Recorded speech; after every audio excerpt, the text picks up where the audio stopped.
Ladies and gentlemen, gather around and prepare to enter the dimension of doom, the twilight zone of tiny terror, the cosmic conundrum of small buttons. Yes, you heard me right. I'm here to expose a conspiracy so insidious it makes the moon landing hopes look like a child's lemonade stand scam. Society is falling apart because all the buttons are too small and tiny to press with any accuracy. I mean, let's talk about buttons, shall we? They're everywhere. Elevator buttons, phone buttons, remote control buttons, keyboard buttons, you name it, there's a button for it. But they've gotten smaller and smaller, like society is in some bizarre contest to see who can produce the tiniest, most finger-mocking button ever. Have you tried to press an elevator button lately? It's like trying to defuse a bomb in a spy movie. You press it, and nothing happens. You press it again, and still nada. You start jabbing at it like you're trying to win a game of musical chairs. And suddenly you're riding the elevator to every floor except the one you wanted. It's a conspiracy, I tell you. And don't even get me started on phone buttons. They're so small that texting has become a modern-day form of thumb wrestling.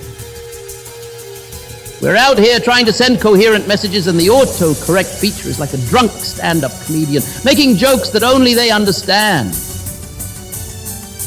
Remote control buttons are another story.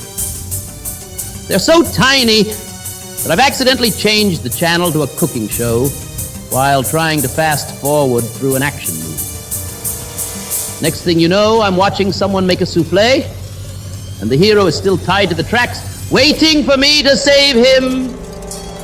And computer keyboards, oh, they're the worst. The buttons are so microscopic, it's like typing with toothpicks.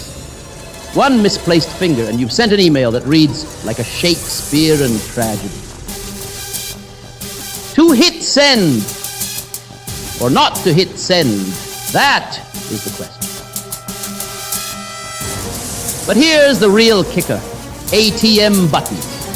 They're so tiny, it's like playing a game of Operation. Only instead of trying to extract a plastic bone, you're attempting to withdraw your hard-earned cash without accidentally donating it to some mysterious cyber criminal.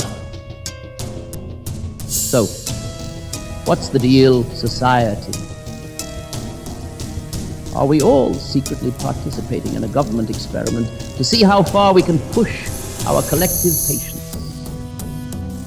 Is there a shadowy cabal of button manufacturers sitting in a dimly lit room, cackling maniacally as they plot the downfall of our civilization, one tiny button at a time?